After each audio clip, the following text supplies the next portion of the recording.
Hello gamers and welcome back. I'm Rob, of course, or Warshack if you want to call me by my in-game name. And today we're going to be playing something not that I've never played, but I don't play very often, and that's going to be the MallyGod Rogue. So we're going to attempt to get some wins in with it. Hopefully we can. As long as we don't go negative, right, I'll be happy. So with MallyGod Rogue, I believe we've played Miracle, but I don't think I've ever played MallyGod and recorded it, so this should be interesting. Very combo oriented, very kind of making sure we set up the— oh god, warrior, this is not good. I think it's very similar to Freeze Mage in my opinion, because you're trying to build up, you know, the combo pieces, get them in your hand, Emperor, and then do like a 1-turn kill or like a 2-turn kill setup. So we're going to hope that he's going to be playing some form of aggressive based warrior, and if he is, SI Agent's pretty good as it kills like Fairy Dragon and things of that nature, but unfortunately we don't have any other card in our hand that's that great, so I think I'll hold on to it. I'm greedy. So we're looking for like Backstab and Tomb Pillagers and things of that nature. We got Tomb Pillagers, so we got 3, 4, 5, but this isn't— I think we still need Backstab. Uvis is pretty nice, but we still don't know if he's playing aggro or not aggro, but more of aggressive base like Tempo Dragon versus Control. Ooh, this is making it look like it's Control. So do we play the Blood Mage just to get the cycle on and get the draw, or do we save it for like the Backstab turn? I mean, we have decent turns like coming up, so I think we can just hero power here and do nothing else. Do we need to attack? Probably not. I mean, what's our turn 3? Besides this, I think we can attack, because I think next turn we're going to be re-upping our dagger anyway. Hopefully we're not lagging. I'm waiting for my arm to skip. My computer was having issues earlier. I think we're alright. I don't know. Hopefully we're alright. War Axe doesn't really stop too much. We could play the Blood Mage just to kind of get him to use an attack on here, but I'm going to not. I'm just going to dagger up. And we're going to keep on going. I think he is playing Control. And I have a feeling it is going to be skipping. But hopefully it doesn't skip that bad. Fucking computer, man. I never buy, like, I used to always buy from CyberPower because they were always just, you know, they have the cheap, like, not the cheapest prices, but they have the best deals for, like, what they give you. And the past 2 computers I've got from them, like, have been shit. Like, they either— I got extremely unlucky with the pickings of the computer, or like they just don't give a fuck anymore because this is getting ridiculous. Like, this computer is less than a year old and I'm gonna have to replace it because it's just garbage. And I'll explain why. There's more than just it's a bad computer with no details of why it's bad. So of course I'll elaborate on that. But for those of you who are thinking about buying from CyberPower, recommend someone else, like almost anyone else. We need to get past that, so we could Evis an SI Agent and combo that. Well, no, I think Blood Mage and then just to deal 5 with this is a little bit better. And then we're gonna hit it, and we just fucked up. We took 5 more damage than we needed to. That's we're bad. He could have attacked it first and then Evised it, but for some reason I was thinking it was like the same as Backstab, where it needed to be damaged, or it needed to be undamaged. So that was my mistake. That was my mistake. Shiv SI onto this doesn't seem too bad. Or we could just go like the Drake Backstab hero power. Yeah, I think the Drake's better. But we kind of want to save Backstab with the Auctioneer. And we also have Coin and Backstab, so we could like Auctioneer, Backstab, draw Coin. I don't think that's enough of a turn, but then he— I just don't want to use Backstab without using it with Gadget Send, but we have a Coin and like other spells to combo with, and plus his War Axe can't currently kill the Ezra Drake by itself, so I think this is fine.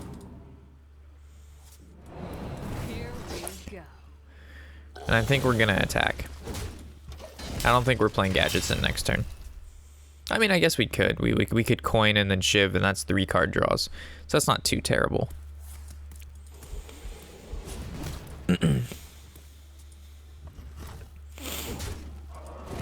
So he's going to take 4. Him being at 20 life is still pretty good for us, though. He's going to coin into a 5-drop. So Iron Forge, hopefully it gives him a card with 1 HP. The Chill Wind Yeti, not the worst card he could have gotten. So he could actually start off with the Auctioneer and like maybe draw into Sap, right? So I think that's a good plan. That's not a Sap. Do we shiv face or do we shiv this guy? We can still draw into an Abyss, so I think I'm going to shiv this guy. Malygos is a card. Sap. Yeah, buddy. Keep it going. Oh, baby, a triple. I don't think we backstab our own Auctioneer. We have 2 in the deck. So we have 13 to his 17. We have Emperor and Malygos in our hand. We've already used 1 Abyss. We've already used 1 Shiv. So we definitely need to save our Sinister Strikes and the other Abyss. And we still have the other Shiv in our hand. So this is not too bad.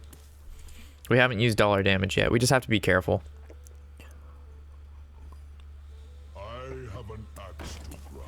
Brave Hero Power Shield Slam. Can he not deal with this? Oh my Lanta sauce. Alright, what do we do? Do we start off with just the backstab? I think so.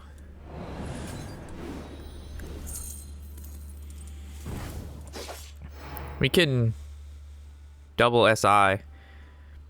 We could Shiv too. We could like Shiv Hero Power and then throw in a SI, and the Shiv would draw, you know, 2 cards. Or we could just play double SI, but then he's gonna brawl. But we kind of also want to play Tharzan, but we don't have the Sinisters in our hand yet, so we have to be cautious about that.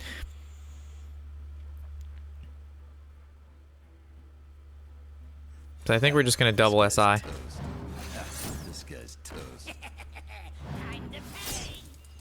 I suppose we could Shiv face. Draws 2 cards.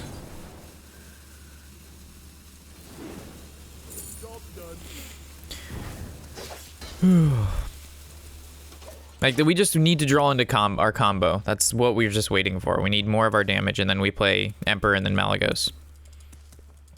I don't think we're gonna. I think he's gonna brawl this out, which is fine. We've gotten the value out of the Gadgetzan. Do you have the artifact? Elise. Okay. Still no way to deal with this Auctioneer. How does he not have a way to deal with this? This is insane, right? I don't even know what to do because this opportunity never arises. Like, we have 7, 10, 15, and he has 21. Like, I honestly just don't know what to do. Do we just swash and play Emperor? Or do we, like, keep Fan of Knivesing and hoping we can get some good stuff? I mean, Azure Drake, Fan of Knives, we're going to be able to do 2 damage to each, and then the SI agents can kill him. But if we Fan of Knives, that's gonna be 3, 4, 5, 6, 7, 8, and then draw 2. So then we're gonna have to play a swash. So we're actually gonna overdraw if we do that. So I actually can't. So I guess we're just gonna swash. Inner range? What the fuck is happening? There's so much going on.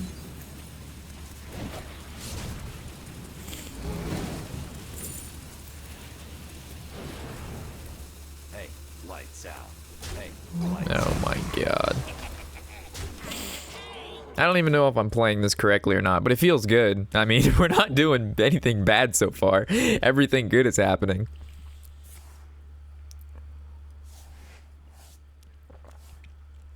Like, what is in this guy's hand that he has nothing to play?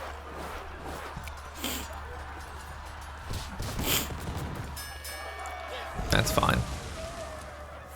So do we just win? I mean, this would be... Yeah, I'm pretty sure that's just game at this point, because then we can Malygos, Sinister, Prep, Evis. Oh my gosh. I didn't expect to win that. I like Warrior, they just keep armoring up. Eventually, when they hit like the point to where we can't push that amount of damage without creatures sticking on the field, and the creatures don't stick on the field because they have Execute, Shield Slam, Shield Block, or not Shield Block, but Shield Block to be able to Shield Slam. They've got Brawl, they've got creatures to be able to make trades, they have weapons, they've got Justicar, so it's just like normally I don't think the Rogue matchup versus Warrior is that great. Alright, the Shaman. I think we put back everything here. Yeah, I don't think we keep anything in this situation. I would maybe keep Auctioneer on coin if we were playing against a class that like a little bit later, but in this particular situation, I think we're just looking for like stuff to play on curve, like Tomb Pillager and SI agents and backstabs, just to kind of keep him at bay. The sap is nice because if he plays the 4-drop 7/7 or anything like that,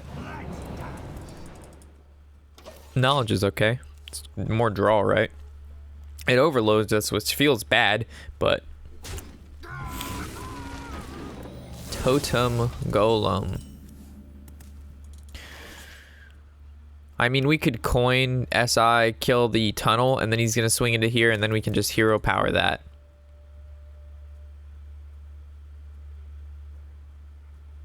Or we could go with like the super tempo play, which would be coin, SI agent that, prep, and then sap that back to his hand. And then you would play it again next turn, and then I would shadow strike it. That's actually not the worst thing that could happen. This guy's toast. Or we could just prep shadow strike, right?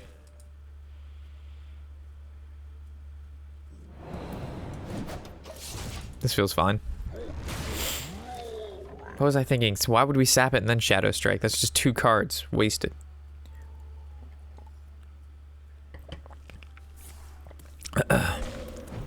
So we'll play the knowledge to draw, because the using our hero power is not going to do anything here. Oh, that sucks. Because now if we knowledge, then we can't play Pillager next turn. Pillager is very important. We can't afford to do that. We're gonna do 1 dagger face, because this is next turn, and then we can use dagger, and then turn 5 is gonna be probably hero power and knowledge.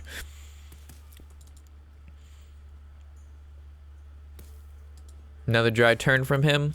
A lightning bolt, hero power. So on 5, he's obviously not playing Azure Drake. This is good. Hero power can kill that. Maybe we should have saved the dagger, because now we're gonna play Azure Drake next turn, and we don't have a dagger to take out the 1/1 totem if he gets it again. So if he gets a 1/1 totem here, then it was a mistake to attack face the 2 turns ago. Hexing the Tomb Pillager. Alright. Well, that's 1 hex down, so if we play MallyGod, there's nothing he can do. So we can actually prep the knowledge, but I kind of want to say prep for Auctioneer, so we're not going to do that. And then like playing Tharzan on just 6 naturally, depends what he does here, right? But because we're going to be, if he does nothing, then he probably has a bunch of field clear in his hand, and that'll just feel really, really bad. So he might just go like Thalamos and to draw, and then save the Tharzan. Well, he already just used 1 field clear, so maybe it's okay to play Tharzan. Or did we just wait on it? I think it might be okay to play him. I really did. Just gives him another card to have to deal with. I even want to prep to draw, just so we can get the more cards in our hand. But it works so well with Gadgetson. But, like, do we even need Gadgetson to win this game? Like, this being down to 1 and this costs 0, so I think it almost is worth it to do this. Cool.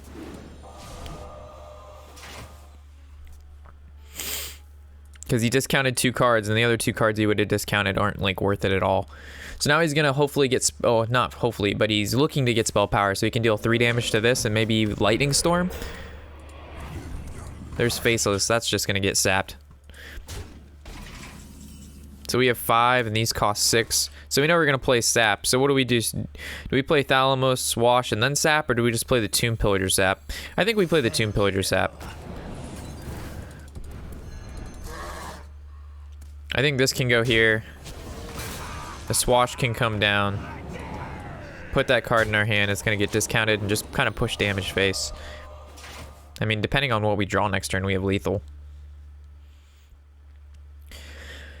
He already used Maelstrom, so if he attacks that with his weapon, that shows he doesn't have... Oh, we got it. So he's going to kill the Azure Drake. That's fine. Makes the trade. That's fine. And that's just going to get sapped again. So we have 10, 12 damage. So this obviously comes down. This gets sapped again. Fan of Knives probably going to be using that. because it only does 1 damage, we actually can Thalamus for free. And then Fan of Knives. Clear off the remaining totems. Draw 2 cards. Not gonna backstab anything. And we're just gonna keep on going. And Emperor's just gonna keep discounting everything in our hand. I'm not sure what this guy's gonna do. Sapping the 4-drop 7/7 twice in a row, I mean, that's just kind of game over against any shaman. Hey, Lamau. The MallyGod Rogue coming in clutch right now. Coming in clutch. It's rank 9. How you doing? I honestly didn't think we'd win any. If you've seen how well we play when we play Rogue normally, it's just not so good. It's just not so good.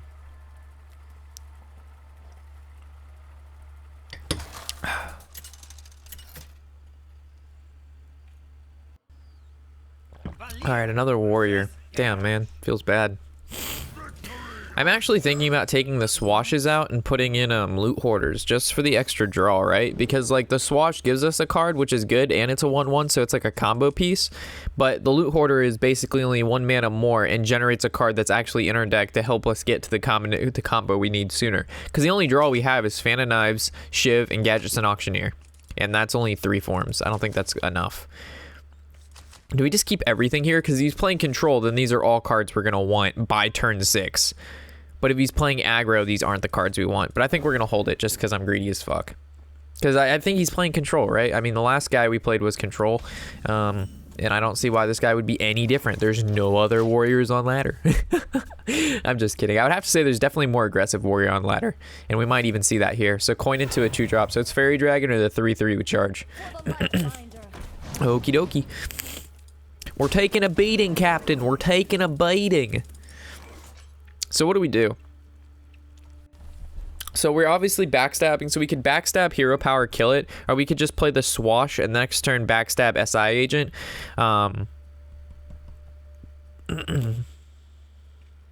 It's like, do we want to take... Well, backstab SI Agent's 4 damage onto this.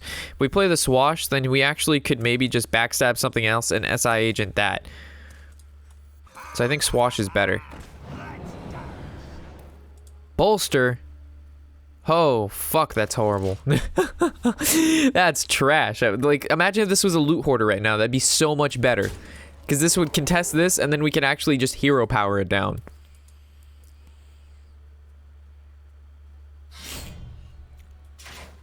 Alright. Alright.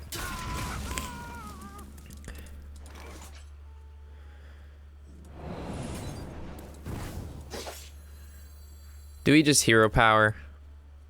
Or do we SI? If we hero power, we're taking another 3. Then a 2 damage card just does 9 damage too. If we SI it, we lose out on 1 damage and it's just gonna die to the Fiery War Axe. And the next turn we could draw a combo piece, which means we could use the card and then the weapon to kill it, and then that would be 3 damage, because that's also an option. Depends what we draw, right? Yeah, I think it's worth it. 9 damage for a 2 mana card is too much. We need to have coin, because then we could have just backstabbed coin SI, and that would have been the play. Alright, it's not too bad. That's bad. That's bad. That's real bad. Now we're on the clock. Tomb Pillager would have been sick. Alright, so we just need to make it to an Auctioneer turn. We have 2 preps in our hand. It's pretty good. And he's not doing much this turn, which means if we can draw Azure Drake or Tomb Pillager, we actually have a good chance of winning. But we need Azure Drake, Tomb Pillager, we need something to play. That's not exactly what we were looking for. Alright, so next turn is going to be a big Auctioneer turn. So it's going to be Auctioneer, Prep, Shiv, Prep, Bolster.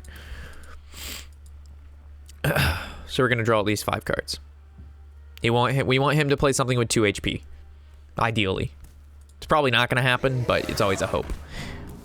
Alright. It's not too bad. We don't take a whole bunch of damage real quick. Alright, so Auctioneer, start off with Prep, see what we get. Sap, not the worst card we could have gotten.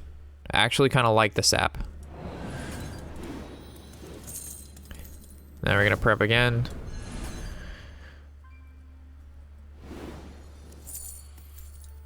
I think we're gonna shiv just for the extra card.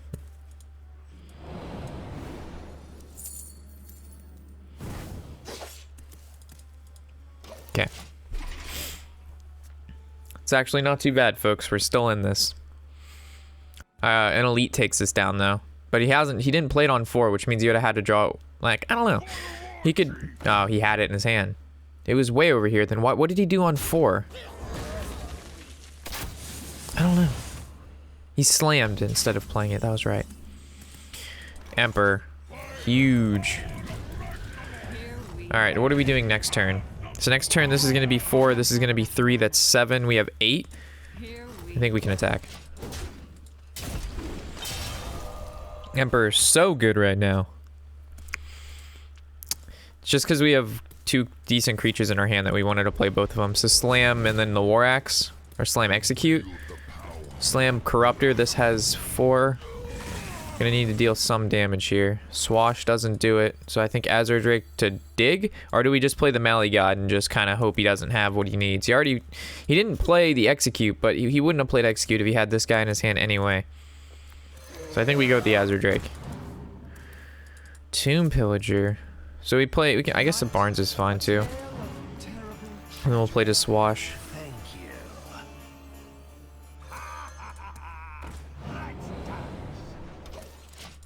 Cool.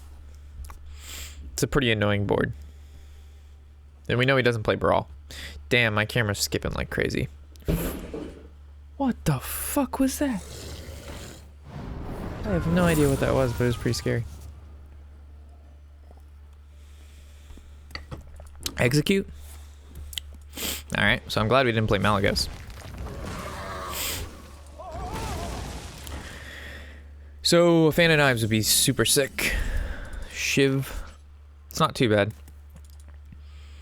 So we just play MallyGod now. We shiv a creature. Well, we coin and then shiv a creature.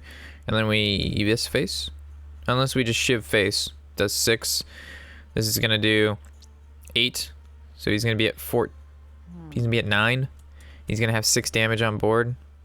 And we can't play any other creatures. Or do we just play these 2 guys?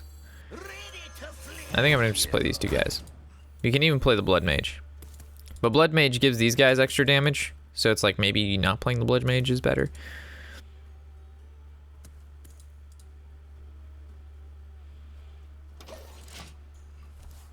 We just need to put a little bit more damage onto him. And I don't think he has burst, so we don't need to push anything too crazy yet. Like, we just play Malagos and then, like... Oh, yeah, Fan of Knives costs 3, not 2. So we'd have to Malagos, coin, Fan of Knives next turn. But then, yeah, then we could still play Sinister Strike. Or if we just draw another Sinister Strike, we win.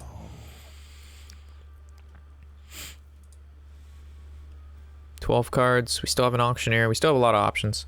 A lot of options. Maybe playing the Blood Mage first cycle was better. But, like, let's say this is going to do 9, and then this does 7, so that's 16. He's at 23. One of these live. Oh my god, the Axe Flinger going in! Axe Flinger going in. Wow. Ooh. Ooh. Alright, so how much damage is this? This is definitely not 19. So do we just play the MallyGod and then just shiv the Hell Scream? Or do we just MallyGod and then coin Fan of Knives? Kill this, draw a card. So many options.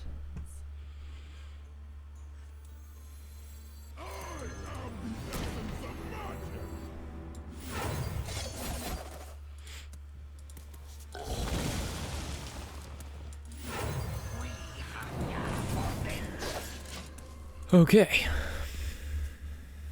Seems alright. And the reason we used Fan of Knives there, is because he needs to be able to damage this to execute it, and he's already used 1 execute, and he's already used 1 charger, which means he's gonna either have to use a weapon or another Ravaging Ghoul, and yeah, it's just, we need to get rid of the field. Oh gosh, this is just devastation. This is true devastation. Like, what is he gonna do? You can't do anything, you just die. I have a card that's 3 mana, deals 7 damage to all your shit. Like, We didn't even need to do that. Like, look at this. We have how much burst from hand? We have 10, 19, we have 26 damage with 5 mana from hand. That is absolutely crazy. Absolutely fucking bonkers. All right, well, Mally Rogue, pretty good. Pretty good. All right, and the only reason we really played this is because I had the quest to do Rogue cards. But I actually like the deck a lot, so we actually might be playing it a lot more than what we normally have been. But for now, we're going to call it here as I go fix this this webcam issue that's really, really annoying. And, oh yeah, I didn't elaborate on the CyberPower thing. Okay, so the last computer we bought from CyberPower was a desktop, and it arrived with the hard drives not even plugged in, rattling around inside the actual tower itself, like hitting up against everything. I'm sure it hit the graphics card, hit, you know, all the fans. The thing was like pretty torn up because, you know, in shipping they don't give a fuck about your box. So like the box was packaged, but it was never secured inside, so it was just hitting everything. Both hard drives just not secured, just and the inside of the frame of the tower was already cracked and pieces broken because it was hitting everything, which it wasn't supposed to do. And that was number one. And we called them. We're like, why didn't you secure it? And they're like, oh, it must have loosened inside of the machine, but it was secure when we sent it. And then, so I took I looked at where it was supposed to go, and the brackets weren't even in there. Like, the brackets were still in the package, which means they literally took the hard drives, not plugged into anything, put it inside of the tower, like set it down inside the tower, and it's good to go. Like, the brackets were never set up. They never set up the brackets, so they lied to me. And then this laptop they had sent me, the first thing they did was they gave me a wrong security code for Windows or whatever. The code to unlock Windows for a computer, they gave me the wrong one. Like, they gave me one that wasn't real, I guess, because it said the code you have currently isn't valid. Please enter a valid one. But it allowed me to get into Windows long enough to like set up all my shit and then tell me it failed. So obviously there's some there was problems there. So then I call them, they're like, the Windows key you gave me is invalid. They're like, oh no, it's not invalid. You must have done something. I'm like, the computer's brand new. I literally got it 3 days ago. Why would I make up a Windows key? I bought this computer with Windows in it. So why would I create a fake Windows key for a computer I bought fucking Windows with in the first place? It doesn't make any sense. You're literally, no, that's fucking dumb. So they finally ponied up to give me a key that worked. And then my mouse, you know, in a laptop, the mouse pad is like built into the laptop and you move it around with your finger. Yeah, mine doesn't work. It just doesn't work. You move it and the mouse goes to wherever the fuck it wants. It has no idea what your finger wants. It's just wherever. And I've tried to update the drivers. I've called them about it and they're like, oh, you know, that sucks. I'm like, what do you mean that sucks? How without a mouse, I cannot use this laptop. Like, I have to have an external mouse to use this laptop or it's unusable. Cool. On top of that, randomly blue screens. Like once every day or two while I'm recording or doing something, it'll blue screen. So that video is ruined. There's nothing I can do. And everything is off. So, and then the error gives me, it sends me all over the place. It's like, oh, it has to deal with the RAM. It has to deal with the hard drive. It has to do with the motherboard, the graphics card. Like, it's just like, it's basically saying there's a little bit of brokenness everywhere on your computer, and just everything's kind of fucked up just enough where it doesn't work sometimes but works most of the time. So that's the error it gives me. And then it keeps going on. When I got the screen, there was 4 dead pixels in the screen. There was giant little blue circles, and not giant, but you know, big enough to look at the screen and be like, wow, there's little blue dots everywhere. And I called them and I'm like, hey, you sent me a laptop with dead pixels in the screen. And they're like, oh, well, how about you take off the top of your computer and send us the top of your computer so we can reattach it to another computer, say that if it's the problem or not, and if enough pixels are dead, we'll send you a new one for you to install. I'm like, this process is gonna take like a month. I don't have a month. I need to do videos, man. I'm a guy that needs to use the computer every fucking day. That's why I ordered it from you like 3 weeks ago. It just arrived and you want me to take it apart, send you a screen so you can test the screen and send it back on a brand new computer. No, I'm like, how about you take the laptop back and send me a new one without dead pixels, a mouse pad that works, an actual Windows key. And I just kept listing it. And he's like, sir, I'm sure your computer's not having all these issues. I'm like, Do you have my computer, sir? Are you the one with this computer? No, you're not? Okay, then how are you going to tell me what issues are on this computer or not on this computer? So, dude, the list goes on, guys. This is just like what I can like scratch off and from the top of my head what problems I've had. I've had problems with software, hardware. I've had to take the RAM out, replace the RAM. Like, it is fucking retarded how many issues I've had with this computer and the other one. So CyberPower PC, fuck those guys. Don't use them. I don't care if they're everywhere, and I don't care if they say they're best. They're shit. So if somebody else has a recommendation, like I heard iBuyPower is good, so I'm gonna try those out for my next laptop this upcoming Cyber Monday, which I'm gonna be buying a new computer, and I don't know what I'm gonna do with this one, but I'm gonna probably take a picture of it and send them an email every week saying this is the shitty computer you sent me. I'm never buying from you again. You've lost out on a lifetime customer, so fuck you, and it's because of this. I may do some of that, but we'll see what's going on. So yeah, sorry about that rant, but I like I said earlier, I didn't want to just give you guys, oh, they suck, and then not provide additional information of to why. And then if I even tried to fix it, which I did, and their customer support basically said, well, we'll take a look at it, but it's going to take at least a month, and you're going to have to pay for shipping. And I'm like, that wasn't even a reassurance that you're going to fix the issue. All you said, you're going to take a look at it, and it's going to cost me at least $50 to $100 to send this heavy-ass laptop back and forth filled with garbage. Fuck you. So anyway, guys, hopefully you've enjoyed. I'm Warshack, of course, and happy whatever the hell day it is.